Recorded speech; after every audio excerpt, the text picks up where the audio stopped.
Hello everyone, my name is Nikita and I welcome you all to my YouTube channel Easy to Learn with Shubhangi. আজকে আমরা সবথেকে গুরুত্বপূর্ণ topic নিয়ে আলোচনা করব, সেটা হলো মডেল ভার্ব উড নিয়ে। তোমরা যদি স্পোকেন ইংলিশে কথা বলতে চাও, তোমাদের নিজেদের ইংলিশকে আরও বেশি স্ট্রং করতে চাও, তাহলে তোমাদেরকে অবশ্যই উডের ব্যবহার সম্পর্কে জেনে নিতে হবে। তোমরা যদি ভাবো যে তোমরা উড না শিখেই তোমরা ইংরেজি বলতে পারবে, তো সেটা একদমই ভুল। তোমরা একটা জিনিস গাঁট বেঁধে রাখো যে তোমরা উড ছাড়া অর্থাৎ মডেল ভার্ব ছাড়া তোমরা কোনো রকমভাবেই ইংরেজিতে কথাবার্তা বলতে পারবে না। আজকে আমি নিয়ে চলে এসেছি 30+ সেন্টেন্সেস উড সম্পর্কে।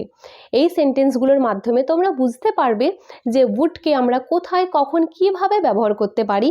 আমি উডের নিয়ে আর একটা ভিডিও নিয়ে আসবো, সেখানে আমরা একদম বেসিক লেভেল থেকে অর্থাৎ ছোট বাচ্চারাও যাতে ইংরেজিতে উডের ব্যবহার সম্পর্কে জ্ঞান অর্জন করতে পারে সেই নিয়ে আমি আরেকটা ভিডিও নিয়ে আসব।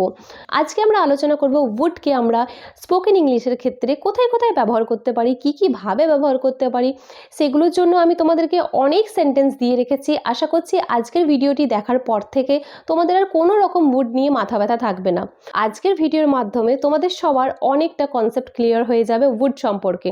তাই ভিডিওটি শেষ পর্যন্ত দেখতে কিন্তু ভুলো না। আমার একটা বার্গার চাই। I would like a burger please. আমি 2 লক্ষ টাকা বের করতে চাই। I would like to withdraw 2 lakh rupees. আমি এখানে ব্যাংক থেকে টাকা বের করার কথা বলেছি। এক গ্লাস জল পাওয়া যাবে কি? I would like a glass of water. এবার আপনি বলুন। তুমি কি আরও একটু ভাত নিতে চাইবে? Would you like some more rice? তুমি কি দরজাটা বন্ধ করবে? Would you shut the door? এই সেন্টেন্সের আগে আপনি প্লিজও বলতে পারেন, যেমন would you shut the door please? তুমি কি একটু আস্তে কথা বলবে? Would you mind speaking a bit slowly? একটা কথা মনে রাখবে, উড ইউ মাইন্ড এটা একটা খুবই পোলাইট ফ্রেজ। তুমি কি 1 মিনিটের জন্য আমার ব্যাগটা ধরতে পারবে? Would you mind holding my bag for a minute? তুমি কি ওই ফাইলটা পাস করতে পারবে? Would you please pass me the file? তুমি কি আমার প্রশ্নের উত্তর দেবে? Would you please answer the question? তুমি কি তাকে বলতে পারবে যত তাড়াতাড়ি সম্ভব আমাকে কল করতে? Would you please ask him to call me অ্যাসঅ্যাপ?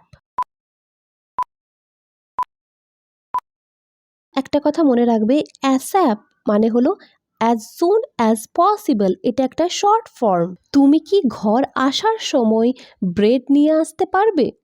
Would you please get some bread on the way home? তারা 3টের আগে ভেতরে যেতে দেবে না।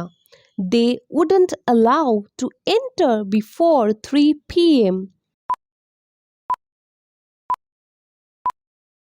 উডন্ট অর্থাৎ উড নট। আমি এই অফারের জন্য ইন্টারেস্টেড নই, ধন্যবাদ। I wouldn't be interested in this offer, thanks.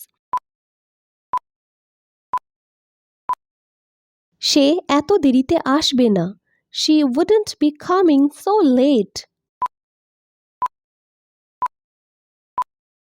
Next, আমরা বেশিক্ষণ থাকবো না, খুব তাড়াতাড়ি বেরিয়ে যাব। We wouldn't wait for so long, it would be a quick visit. আমি তোমাকে শুধুমাত্র একটা শর্তে অনুমতি দেব। I would allow you only on one condition. আমি 10টা পর্যন্ত বাড়ি চলে আসব।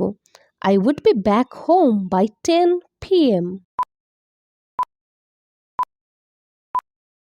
আমি বাড়ির সমস্ত কাজ করে নেব, চিন্তা করো না। I would do all the house chores, don't worry. তারা সেমিনারে উপস্থিত থাকবে না। They wouldn't attend the seminar. Wouldn't অর্থাৎ উড নট। আপনি দয়া করে এখানে ধূম্রপান করবেন না। Would you mind not smoking here please? আপনি টিভির সাউন্ডটা একটু কম করতে পারবেন? Would you mind turning the volume down please? আপনার খারাপ লাগবে না তো আমি যদি আপনার সাথে যাই? Would you mind if I come along with you? আমি ভেবেছিলাম সে আসবে। I thought he would come. আমি ভেবেছিলাম সে আসবে না। I thought he wouldn't come. ও বলেছিল যে সে 4টার সময় আসবে। He said he would come at 4 o'clock। আমি জানতাম না যে এটা হবে। I didn't know it would happen. আমি কখনো ভাবিনি যে এটা হবে। I had not thought it would happen. আমি ভেবেছিলাম যে সে আমার পয়সা ফেরত দেবে। I thought he would return my money. আমি 1 কাপ চা খেতে চাইব। এক্ষেত্রে আপনি আপনার প্রেফারেন্স দিচ্ছেন। সেখানে আমরা বলতে পারি I would like to have a cup of tea please. আমি তোমার সাথে একদিন দেখা করতে চাইব। I would like to meet you someday. ভিডিওটি যদি একটুও ভালো লেগে থাকে, যদি ভিডিওটি থেকে তোমরা কিছু শিখতে পেরে থাকো, তাহলে অতি অবশ্যই ভিডিওটিকে তোমার বন্ধুদের সাথে শেয়ার করে দাও। দেখা হচ্ছে আরেকটা নতুন ভিডিওর সাথে। Thanks for watching.